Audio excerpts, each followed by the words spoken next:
Now, Ubai Aboudi is the director of Bisan Centre for Research Development, joining me live now from Ramallah, also in occupied West Bank. Thank you very much for your time. Now, when you look at the discussion that was being held amongst Arab regional leaders yesterday in Cairo in the Arab Summit, they didn't only just talk about the reconstruction of Gaza, they also focused on the increased raids, as we heard, the demolitions, the killings, the arbitrary arrests in occupied West Bank and its status at the moment.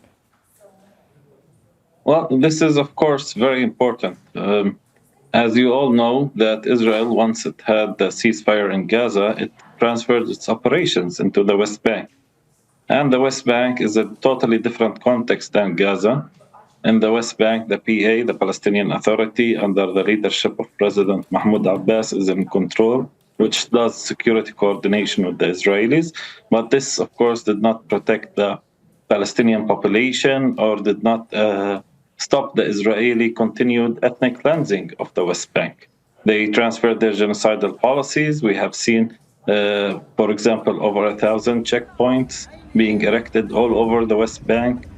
Some of them are completely permanent. Others are flying checkpoints, as we call it, as Palestinians. These have cut off Palestinian villages, cities from each other. We have seen increased arrests, raids, what basically can be only described as the increase in Palestinian hostages.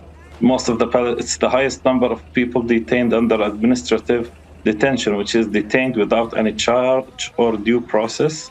And we have seen the destruction of the refugee camps, but not only the refugee camps, also 28 Bedouin communities, Palestinian Bedouin communities, have been ethnically cleansed across the West Bank since October 7th, 2023, which represents the highest percentage and ratio of ethnic cleansing in the past, and since the start of the occupation of the West Bank, actually, since 1967.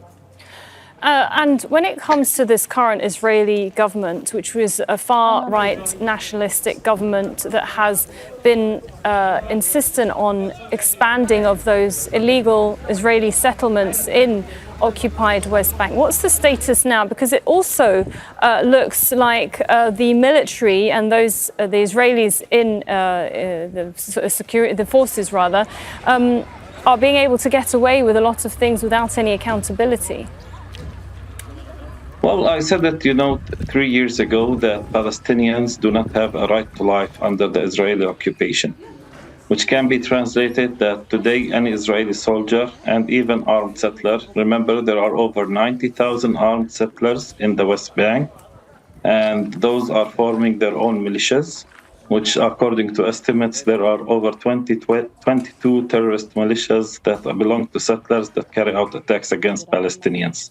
Palestinian property, Palestinian houses, Palestinian lives, of course, livestock, etc. So Palestinians can be killed, maimed, kidnapped, tortured, beaten up with very little to no consequences for the Israelis. It took the live broadcasting of the rape till murder of a Palestinian hostage by the Israeli forces for the Israeli,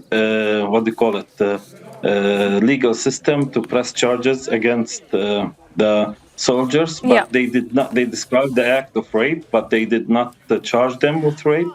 For us across the West Bank, you've seen murder, everything in that regard. And I want to also refer to the role of the US here. What are your thoughts? Are you concerned with this current administration? We are hearing, obviously, just in the last few minutes that the US has been holding talks with Hamas. But given the context of this ceasefire deal, are you concerned as a Palestinian for the status of Palestinians when it comes to their homeland? Well, maybe this is also absent for many people, but about 5% of the Palestinian population in the West Bank do have U.S. citizenship, are dual citizens. Those 5% are concentrated in villages like Tormosaya, El Bire, Ramallah, El Mughayyir, and many other places across the West Bank. And those are the same areas that have had pogroms, murders, attacks by Israeli armed settlers and by the Israeli army day in and day out for the past years, which has intensified, of course, in the past 6-7 months.